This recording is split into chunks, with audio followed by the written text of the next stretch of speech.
Welcome to Vicious Whispers with Mark Tullius, your source for horror, sci-fi, suspense, and all things violent.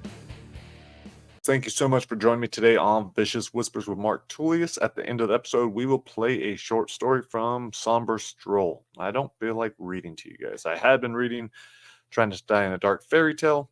Awesome book. I just don't feel like reading. I've got a lot of shit going on. Been overwhelmed, overloaded. It's good to be home. Yeah, the trip was pretty awesome, but there were positives, negatives. All the negatives I pretty much spun into positives, I guess, but definitely took its toll on me. And yeah, I am glad to be back. But let's go into it a little bit. Before anything else, right now, Trying Not to Die on slash tag is free on Amazon. So you can get that free on Amazon, the ebook. That is from the 8th into the 12th. So if you haven't checked that out, be sure to check that out. I finally got to meet John Cohn at the Books and Brew event. He was awesome. He helped run my table for a bit, gave me breaks, was able to sign copies of his book. And so that was pretty amazing. But first, before we went to Chicago and did the Books and Brew event, we went to Rhode Island. So my son and I went to Rhode Island. We stayed with my buddy Carl and Luca. That was awesome. And we went with them to the Authors Against Abuse event in Connecticut, Putnam, Connecticut. We were going to be doing a little jiu-jitsu demonstration. I even practiced a bit with Luca and Jake beforehand. They were feeling good about it, pumped about it. But when we got there, I realized it probably wasn't going to be the best thing. At the time we were going to be doing the demonstration, there weren't a lot of people there, and it was just going to distract from other authors having customers or whatever. So I decided to skip it. My body had been kind of already starting to hurt. And a couple days later, man, that's when my body really started to hurt. We went and did, I think it was called Level 99 in Providence. It was like this different activities. So the boys were able to do it all. Carl couldn't because he just recently had open heart surgery. And I tried some and then really screwed up my back. Every day it was getting progressively worse until, yeah, I could barely walk. So it was really bad nerve pain. Then my wife and daughter, they came to visit us in Rhode Island. The very first night, we decided to walk to dinner. My wife suggested taking an Uber, but I was trying to be a tough ass and was like, oh, I can deal with the pain. So we walk about a mile to dinner. It's in the heat. I'm probably dehydrated, not feeling great. We make it in there, order food. I'm feeling fine at that time. But all of a sudden, I got hit with a really bad panic attack. The only time I've ever felt this bad was when I was getting my back tattooed and I had a bad reaction to Vicodin and too much cannabis. And I felt like I was going to die. I was sweating really bad. And I pretty much like made peace with dying on the tattoo table because I didn't know what was going on. I just knew I was about to pass out. So that's kind of what happened at the restaurant. We had already put in our order, waiting for our food to come. And then suddenly my hearing started to go. It was just sound like the ocean, just ramping up on me. Started feeling really nauseous and dizzy. I was sweating profusely. I wanted to get up from the table and try to handle it on my own, but I knew if I got off my stool, I was going to just fall on my face. There was no doubt in my mind, like I could not even take a step. I would pass out. And so I told my family what was going on. I know it was kind of scary for them. I pushed the plate to the side so I could put my head down if I needed to. I tried putting ice on the back of my head, but it lasted quite a while. I mean, I don't know, it was probably a couple of minutes. My wife said later that she had actually talked to me. She was trying to ask me questions and I couldn't even respond. So that wasn't good. And then just recently when we got home, it happened again. I had another short panic attack when I was cooking. And so I got to figure out that I think it's just been too much stress. I talked it over with my therapist on Monday and she was explaining, oftentimes there isn't even really a trigger or the trigger might be super minor, but just been so much. So I had a bunch of emotional stuff going on, bunch of like the physical pain was incredible, overloaded with projects and all that. So, and then the travel and not being home, not having my music, not having my, the hyperbaric, all these different things, the space to myself, and it was just too much. So I need to do a better job of taking care of myself. That was one of the lessons I learned from this trip. But going to the Authors Against Abuse event, it was really cool. Laura put that on. She did an incredible job. A lot of cool authors. I got to meet Gage Greenwood, John Durgan, all these fantastic people. And I finally got to talk with John Lynch. He's a co-author. We are doing a Trying Not to Die in a Prison Riot, I think we're going to call it. He told me the plot of the book and his plan on when we're going to start it, which will be in January. We'll co-author that thing, but it's going to be amazing. So it was really cool to hear his take on it, what he wants to do. All for it. I think it's going to be really cool. Really enjoyed him. Great guy. And I picked up some books. So here are the books that I picked up at that event. And a couple of these people may be doing a Try Not to Die. I know I said I was done taking on new ones, but I also probably lied. So we have this is what I'm reading right now from John Lynch, Expiration of Sentence. And I love this because it's nice and short. These are the only kinds of books that I can read because I have zero time. I do not have much time at all.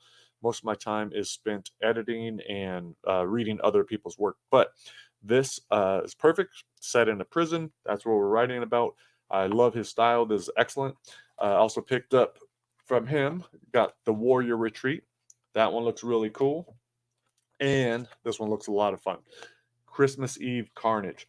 I didn't pick up, I think it's Sleeper Train that he just co-authored with Jay Bauer. I was planning on picking it up at Books and Brew, and then I failed to do it. But I am going to be seeing Jay again in St. Louis for AuthorCon in October, so I'll do that then. This one is a little bit different. Lila Diamond. So this is L.M. Kaplan's daughter. So I wanted to support her to get that book. I'm going to see if my son will read it. There's a chance he might, but he's really not into books. So we shall see if he'll get to it. But that one is Ruby's Cube. Looks cute. Then from L.M. Kaplan, not as cute. This is mine. I had a cool conversation with him. My table partner, Tom Reimer. He has Odious Ghouls. Here we go. I will always find you. Brennan and LaFaro.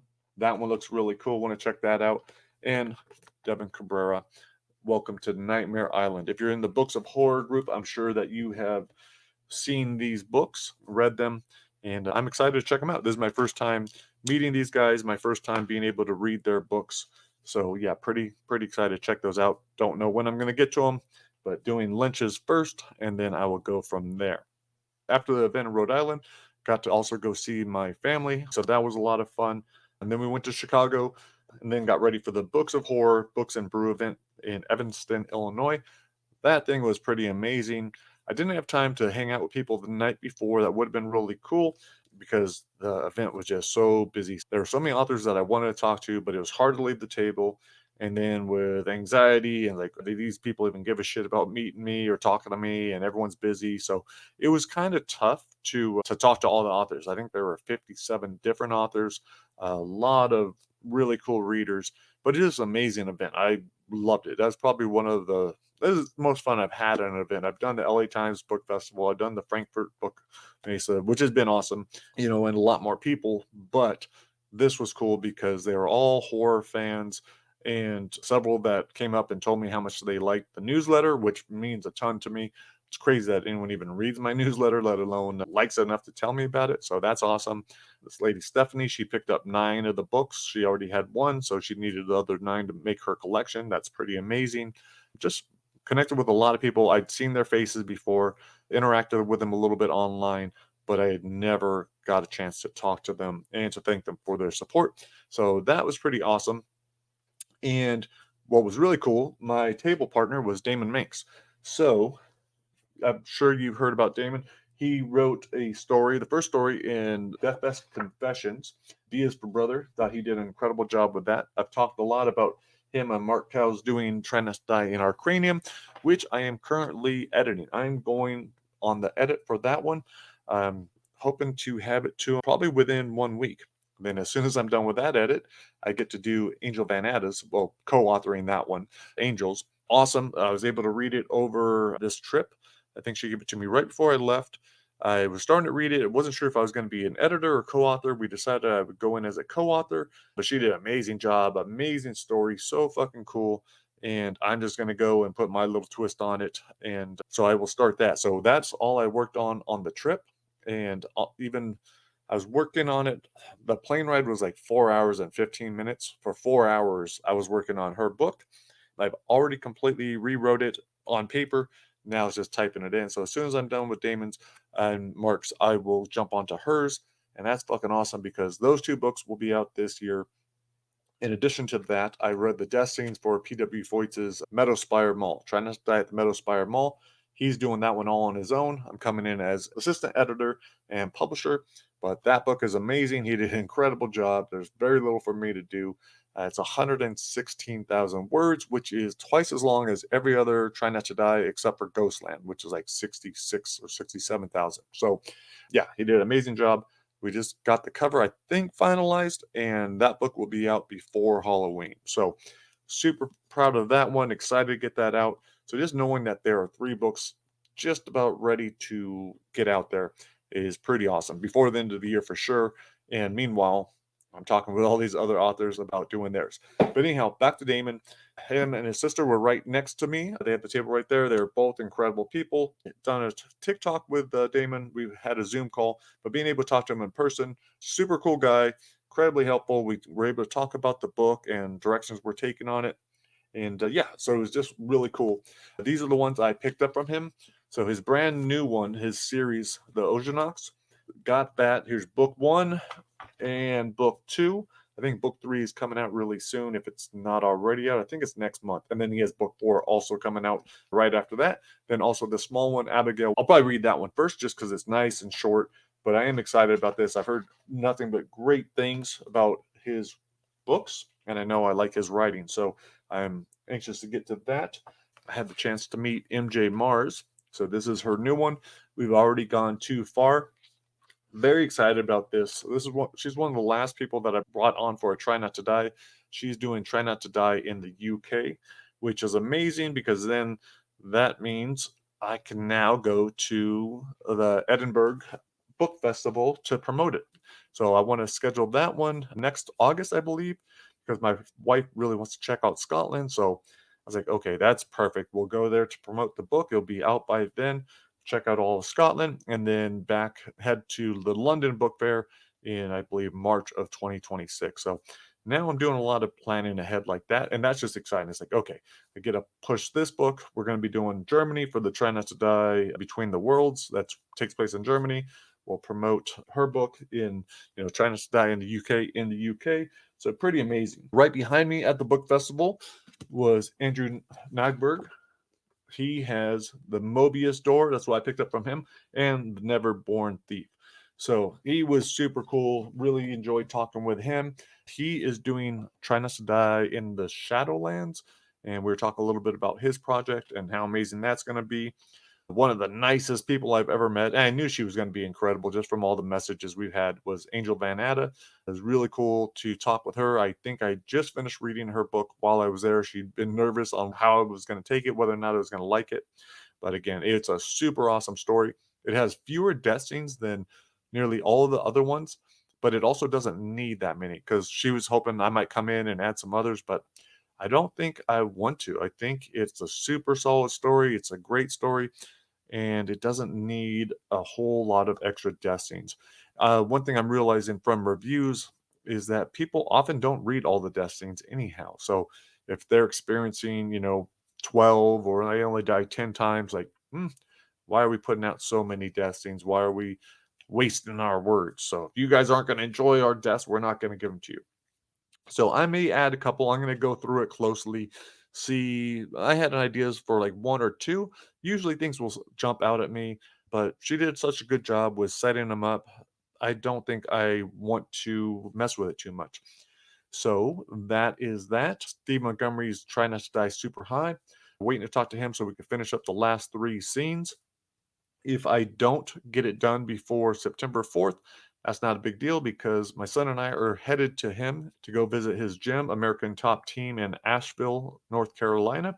And then the next day we will be going to the Knoxville, Tennessee for the Tennessee Book and Reader Convention or something like that. It sounds awesome. There's going to be all kinds of cool people there, different co-authors, and all of these new readers. So excited about that. Yeah, I'm doing a lot of traveling. I'm glad this one isn't for 4 weeks because, yeah, this last trip was a lot. And I realized, doing that trip right after doing Europe for 17 days, it was a little bit too much. So knowing that I have 4 weeks to kind of recover, just get back in the flow of things, and then do a quick 5-day trip with my son, I think that's going to be perfect.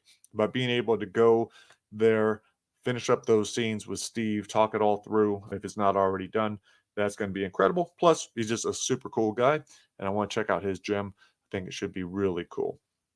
Also at the event, John Cohn was there and he helped me with my table. So I was able to walk my son back to our little Airbnb, which is like 2 blocks down the street from the event. He was just so much fun, just a super nice guy. So love talking with him. Jay Bauer was there. We're doing Trying Not to Die in Brownsville. Didn't get a lot of time to talk with Jay, but man, I really owe him a lot. He was super helpful. He let me send him all the books, so he hauled all my books there. And then he took my all the books I didn't sell. He took those back with him, and then he's going to take them to AuthorCon in St. Louis, where we will get together in October. So we both have tables there. But it was great to see him, get to talk to him in person. Next time in St. Louis, I want to spend more time getting to hang out with him, and we'll talk more about Brownsville. Mike Salt was there. We're doing Try Not to Die in Hollow 2, but he was so busy. I was so busy. I went over, we did a quick handshake, and that was all we got done. But the next morning, we had a little breakfast. I invited everyone to breakfast. It's at the hotel they were staying at. Only some people were able to make it. Duncan Ralston was able to make it. Man, that dude's line was crazy. Well, first, the fact that he even made it there, he had a bunch of plane cancellations, all this travel problems, but him and his wife Sherry made it out. So glad they did. But it was so cool seeing his line. Like, he had nonstop people the entire time that were getting, buying books, getting books signed. Yeah, just incredibly happy for him. And then he was nice enough to make it to breakfast the next morning. It was really cool to be able to talk with him. My wife loved talking to his wife, and my wife loved Angel. She loved MJ Mars. She loved everyone she met. But at that breakfast, yeah, my son was talking to Duncan a lot. And it was pretty funny because afterwards, my son tells me, he's like, yeah, he's like, Duncan and he's like, I feel like we're kind of the same. I was like, what do you mean, dude? And he's like, I was like, sense of humor and things you like. And he's like, yeah, yeah. He's like, I think we're like the same. And I was like, all right, that's cool. He probably had heard my wife and I talking about how much, we liked both of them, Duncan and his wife. And yeah, so, but it was really cool too. And I told my son, I was like, you know what? I said, that's super awesome that you could sit there and have conversations with adults. That's not something I would have been comfortable doing as a kid. And that he wanted to do it on my lap and like hugging me the whole time. So I don't know. Some dads might be like, "Oh, stop being a sissy." But I was like, "Man, I'm gonna get all the love I can from this dude as long as he wants to give it to me. I don't care." So it's pretty awesome. So and then Jay made it to breakfast. John made it to breakfast. Who else was there? Oh, and Angel and her husband Steve, both incredible people. And so it was just a cool event. And then also invited Edmund Stone. He was talking to them in the morning. I'd seen Edmund's books before. He was been kind of interested in Try Not to Die. So I invited him to breakfast. We talked a little bit more, and I'm pretty sure we will be doing one together. So still not exactly sure of what it will be, when it will be, and all that, but we're working out those details. So yeah, so that was pretty awesome. And check it out. I got this cool knife, Try Not to Die. Mark Tullius, they engraved it. This was from the Books of Horror people. So thank you guys very much. Super cool. Now I can do book signings the right way. That's right. In my blood. So excited about that. And what else? Oh, I forgot one more book. Actually, 2 more books. So Aaron Beauregard, he was at both places, but I was able to talk to him in Connecticut. So I picked up Playground. Man, I've heard so many things. I don't know if I'm ready for this book. It's probably going to be one of the later ones that I read, but I've heard great things about it as well. And then I also got Duncan Ralston is Dead by Lisa Brienne. So this is nice and short. I've heard some great things about it. So about checking that one out as well. Man, but yeah, I've been overwhelmed, overloaded. Got a lot of stuff going on. Gonna keep this short and get to work because I need to edit this. I need to do a newsletter. I forgot it was Thursday already, and tomorrow's the day that I put stuff out. So let's end this on a short story. I checked to see the last time I played this story. It's been about a year. So if you did hear it before, hopefully you forgot about it.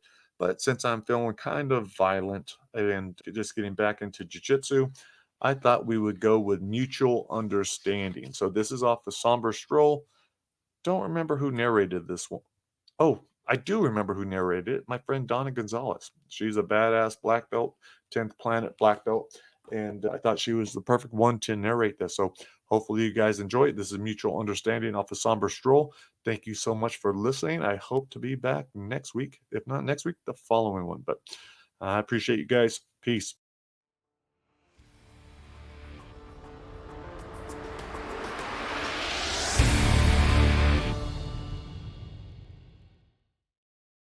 Mutual Understanding. The concrete circle lies between here and the little kids' playground. 3 flat benches and a patch of grass separating them. The climbing structure straight ahead, the infectious laughter drawing my attention. But I've seen how quickly the joyous peals can twist into terror. The soft, cushy ground not absorbing the fall. Parents sprinting at me in a 40-yard dash, screaming for ice, telling me to hurry, do something. Looking at me like I'm the one that told their kid to go play up there, like I had something to do with constructing it. That playground's been here since before me. All we own are the bleachers and everything in this shack, which cost plenty. That doesn't even include the rent we pay the city. Karen reminds us every single day, jumping on either Ryan or me the moment we walk through the door, asking us how much we sold, just so she can tell us it didn't come close to covering the cost of our wages. We've been open for business for 4 months, and things aren't panning out the way Ryan had predicted. Dad's worried we'll have to shut down before summer. School ended a little over an hour ago, but most kids are probably staying inside to keep warm. If I'm lucky, I'll sell a couple dozen waters and maybe a hot chocolate or 2. But even with the little rush that always follows baseball practice, none of that will make a dent in what we're down. Last person to buy anything was that girl in the green yoga pants. She's pushing that chubby toddler in the swing one-handed so she can scroll through her phone. The kid doesn't mind the lack of attention, a giant grin plastered on his face, the wind whipping through his curls. She looks a few years older than me, maybe college, so I'm guessing babysitter, not mother. But either way, at least she brought him. Karen has never come here with Derek, and we live across the street. Mom loved this park. The birds, the trees, the laughter, everything about it. We were here every day of the year, rain or shine, and Mom took photos to prove it. Most of them are just me, but some with her in them too on the days Dad joined us. Her favorite was when I was 4, standing on that middle bench, whistling to the blue jay on my shoulder. My favorite is when I was 8 and we were cuddled on the grass, a week or 2 before the chemo. Lots of photos were captured in this circle, sporting roller skates and protective gear in the winter, a swimsuit for all of summer. The 6-foot-high pole in the center hasn't sprayed water for the last 5 years. There used to be a sign that read, "No riding toys, no running." It might as well have said, "Go ahead and fall off the monkey bars, but don't you dare trip on the concrete." The new sign is ours. Something Dad special ordered. 4 words that cost $100. Reserved for mutual understanding. A couple of kids are clomping up and down the bleachers to the right of the circle. Freddie, the homeless guy who sleeps in our shack most nights, is bundled up in his sleeping bag beneath the bleachers to the left. Most of the mothers and nannies are gathered around the benches with their backs to me. The only person facing the shack is the bald guy on the front bench. Every Tuesday and Thursday, he visits with his preschool daughter, a tiny blonde girl with glasses. I've never really seen him play with her. Usually he just hands her a tablet and she's glued to the device while he scopes out the area. The shack often one of his main interests. The squeal of tires makes everyone turn as a sporty black car swerves onto Cherry, crossing the median, headed straight for the playground. The driver whips the car around and screeches to a halt against the curb, parked the wrong way. Another squeal, this time a filthy 4x4 truck. The first driver, clad in all black, gets out and walks straight through the playground, headed right for me. The truck slams on its brakes, but not in time, its metal bumper shattering the car's taillights. The driver doesn't react, just keeps walking toward me. With the hoodie on, I can't tell it's a female until she reaches the concrete circle. The guy who jumped down from the truck has on jeans and a bright red jersey. He slams his door and storms through the playground. Surrounded by children, nearly every one of them staring, the guy shouts, "Where the fuck do you think you're going?" The woman, pretty and probably late 20s, doesn't pay him any mind as she approaches the counter with a smile. The truck driver pauses between two of the benches, his wide shoulders making me think he might still play football. "I'm talking to you, you little faggot!" She shrugs off the hood and shakes out the brown hair that just brushes her shoulders. From across the circle, he shouts, "Oh, so because you're a chick, you get away with whatever you want?" I offer to call the cops, but she says no. She's cool and collected, but too much, like maybe she's in shock. Makeup covers most of the black eye, but not her oddly curved nose or the faded scar on her forehead. I figure she had her own phone, but hold up mine just in case. "Do you want me to call?" "Nope, just a bottle of water, please." The big guy wasn't going away. "Come on, you were so tough earlier. You can't even look at me." The woman pulls something from her wallet. Nodding at her face and keeping my voice down, I ask, "Did he do that to you?" She shakes her head. "I don't even know this guy." He forces a laugh. What are you doing? You gonna call the cops? Go for it, you little fucking liar." Aiming some hate my way, he says, "What's that little cunt telling you?" Oh, the water. I disappear beneath the counter, think of grabbing my pepper spray from my purse, but just come up with her bottle. The woman pays with a 20, but when I hand her back 3 5s, she won't take them. She flashes a sly smile and whispers, "Put it on me." "I'm sorry, I don't." The woman steps to the side and slides her yellow card into the mutual machine.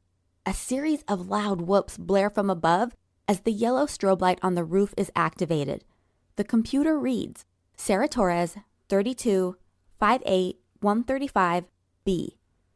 Everything seems in slow motion. The guy yells something I can't hear with my hands over my ears. The whooping stops after 5 seconds. The first 2 rows of both bleachers nearly full. A line of women face me from the side of the benches, some standing on top, the children beside them. I drop the cash on the counter and call Dad. He answers on the second ring, asks if everything's okay. The bald guy comes up to the counter, asking the woman something about training. Into the phone, I say, "Yeah, so far, someone's thrown down their card." It sounds like Dad is trying not to get too excited. "Just one?" "Yeah, a lady." The guy in the jersey is at the far end of the circle talking on the phone, waving off the group of skateboarders gathering round. "Make sure everything's recording. I'll check the feed on my end. Remember, 5 minutes if they agree." Reaching up, I hit the red record and then the blue streaming buttons. "It's on. Dad, can you find Ryan? There are a lot of people here." Sure. I'll get him down there right away," Dad promised. "Don't worry, honey. I'm patched in and everything looks great. I'll open up the boards as soon as we get confirmation." I don't want to ruin his excitement, but say, "If she challenged a guy?" "Well, it doesn't look like he's going anywhere. Must be game. Go, honey, handle business. You got this." As I hang up, Sarah turns to the guy. "How long are you going to make these good people wait?" "I'm not going against a girl." "I'm not a girl." "This is fucking ridiculous." He turns and starts toward the benches, a wall of people blocking his path. Now it's Sarah's turn to yell, her voice still under control. "Figured you for chicken shit." Spreading her arms, she presents him to the crowd. "This, boys and girls, is a bona fide coward." He spins around and steps into the circle. "Fine. You want to do this? Let's do this." Sarah moves to the other side of the counter and gestures to the machine. "Then how about you stop blabbering and insert your card?" He pulls out his wallet and rifles through it. I don't even know if I have it with me." Without the slightest hesitation, Sarah points at me and says, "She can sell you a replacement. Hell, I'll even pay for it." He locks eyes with Sarah. "You're nuts. I'm not fighting some psycho bitch." The baseball team joins the crowd. And now, no less than 24 cameras are catching every angle. Sarah says, "Go ahead and let the coward leave. But make sure you get a good look at his license plate. I'll have to report him for the hit and run." He doesn't say a word, just heads straight for the machine and shoves in his yellow card. Nothing. I walk over and glance at it. It's upside down. The crowd bursts into laughter, calls him dumb shit, moron, a dozen different names. His cheeks match his shirt by the time he gets it right. Another set of whoops signaling a mutual understanding. Gerald Marin, 25, 6'1", 210A. This is so stupid, he says, probably more to himself than me. I don't want to fight some girl. Pointing to the timer counting down on the wall, you still have time to cancel. From just a few feet away, Sarah snickers. You mean chicken out. Gerald won't look at her, just calls her a psycho bitch. She says, "Yep, must be true if you keep saying it." The 60-second cooling off period is almost over.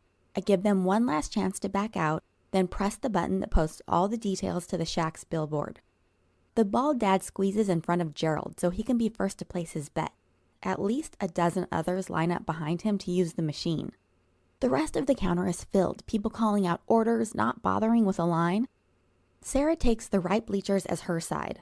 The crowd cheers for her, giving her space to take off her sweatshirt. Clad in all black except for the white swoosh of her Nikes, Sarah bends down and says something to the little girl with glasses sitting in the front row. The girl nods and Sarah lays her sweatshirt across the girl's lap. Gerald looks over the mob and catches my eye. "What did she say?" It was taking all I had to get everyone's order and change right. I simply shake my head. The back door unlocks and Ryan walks in, breathing heavily. "Holy shit, Elise." He takes it all in. "This is for real." Cherry is stopped with cars. Gerald raises his voice. "What did she tell you?" Ryan says, "Hey man, we got a job to do." Only 19, but never one to be intimidated, Ryan nods at the left bleachers. "So do you." Gerald backs off, and Ryan and I continue to take care of the customers. With 2 minutes still left on the timer, everyone is back in their places. Snacks torn open, popcorn spilling. Ryan wraps me up in a huge hug. "Oh, I can't wait to rub this in Karen's bitchy little face. 10,000 just for hosting this." Gerald stands outside the circle, cracking his knuckles and moving his head side to side like he's checking for a clunking sound. Sarah is inside the circle doing slow, deep squats, her eyes trained on Gerald the entire time.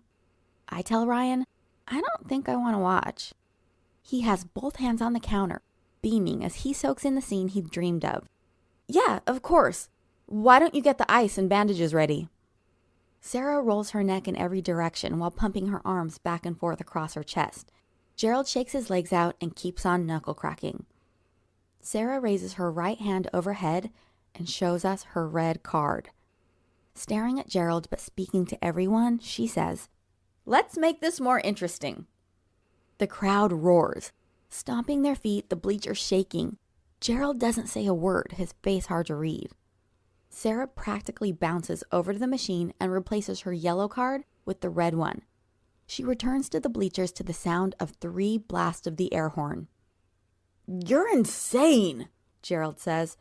"I'm not doing this." The teenagers in the swelling crowd grow hostile, tearing into him with names none of the children need to hear. "Fuck you! Fuck all of you!" The crowd does not relent with their calls of cowardice. Sarah says, "Okay, let's change that billboard. Make the odds on whether this little pussy leaves." I got 50 that says he splits. Yellow tail between his shaved legs. "Fine! You guys want it? I'll give it to you." Gerald stomps over and gets out his red card. "You saw she started this," he says to me. "She's begging for it." I don't say a word, just watch him slide his card into the reader. I cover my ears for 3 more blasts, watching the red strobe light activate and reflect off the concrete. Another wave of people is lined up for the machine. Gerald shucks off his jersey, a white tank top underneath, tattoos on each swollen arm. Sarah walks over to me, appearing confident, not considering backing down. She hands me her wallet. "There's just about $500 in here, 13-to-1 odds. Put it all on me and we'll split it." Dad would have pointed out that half of nothing is nothing, but that's all I have to lose. Plus, I don't want to ruin the confidence Sarah has built up. I ask Sarah if she's sure, and she nods, slipping in a red mouthpiece and heading back to her spot. Ryan shakes my shoulder. "Hey, what are you waiting for?" He grabs the money and runs around to get in line for the machine. The bet placed, he hands me the slip with less than 20 seconds left on the clock. There isn't a cloud in the sky, but the air feels electric, like it's about to storm. Nearly everyone is on their feet. the noise louder than any game I've ever been to. "I'm gonna stay right here," Ryan tells me. He leans over the counter and presses the button to lower the pole, the sign sliding down through the drain. "Elise, you don't need to see this." I want to agree, to face the back wall, but just like everyone else, I'm drawn to the circle. "All betting is now closed," Ryan shouts. "Combatants, take your places." Gerald's work boots clunk onto the concrete, his fists by his sides. Sarah turns to the little girl in glasses and gives her an almost imperceptible nod. The girl smiles at Sarah and then buries her face in the sweatshirt. Sarah bends over and reties her shoes, tucking in the strings. She enters the circle and Ryan gives me the nod to blow the last air horn. Gerald stays right where he is. Sarah advances, crouched down like she's in a martial arts movie. I don't watch MMA as much as Ryan, but from the way she glides like a snake sizing up prey, even I can tell she's trained.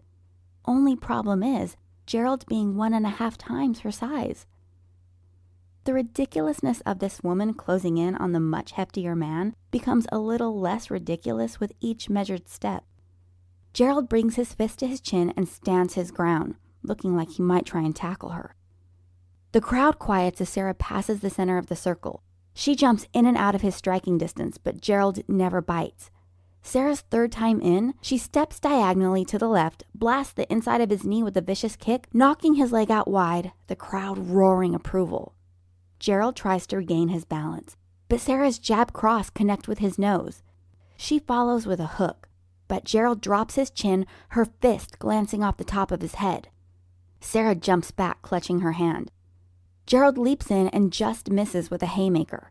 Sarah shoots a sidekick directly to his kneecap. Gerald cries out, limps after her. "You fucking cheater!" Sarah smiles around her mouthpiece and does it again, her heel slamming into the front of his knee. Gerald grimaces as he puts that leg behind him out of her reach, but Sarah closes the distance, lifts his left ankle and pushes his chest. Gerald spins his arms to brace for the landing, barely stops the back of his head from bouncing off the concrete. Sarah's still standing, crouched over him, her left foot crushing his crotch, her arms trapping his ankle to her side. She falls to that side and lands on the shoulder, both her legs keeping Gerald's leg pinned.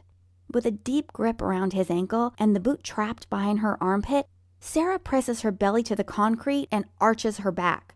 Gerald yelps, sits up as far as he can and slams his fist into Sarah's shin.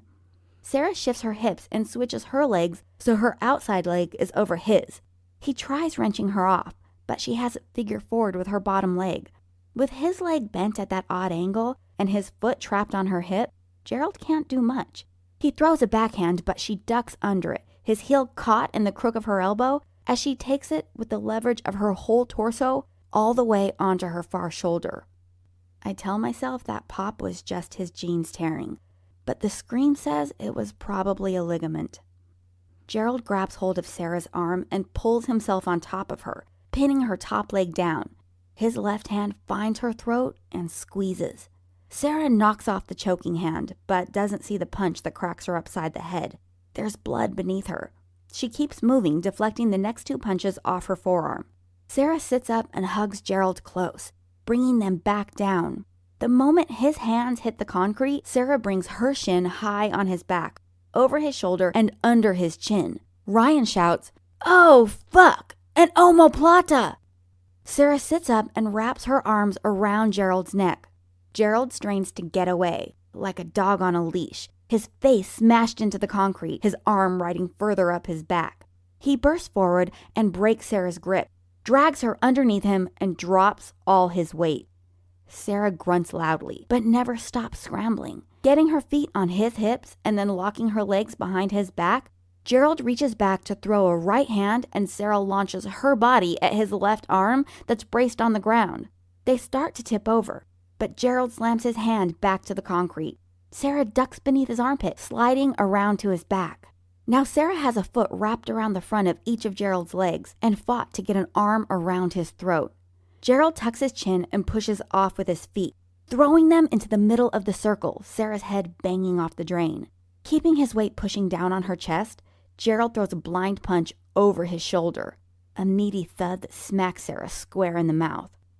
The sound of sirens grows louder than the crowd, but doesn't silence them. The sirens come closer and closer as Sarah hides her head from the punches, Gerald's knuckles bloody from the misses that connect with the concrete.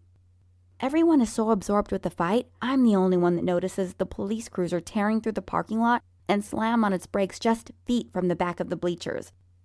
The cop burst out of the car, pistols drawn, yelling at everyone to clear out of his way as he pushes toward the circle. Sarah's face is a red smear and she's flat on her back, but looks safe. Her legs wrapped around Gerald's neck and right arm, his left in no position to do any damage. Gerald's face is purple when the cop bursts through the crowd and lunges into the circle. Gun aimed at Sarah's head, the cop shouts, "Release him! Now!" The crowd boos, but Ryan holds up his hand to quiet them.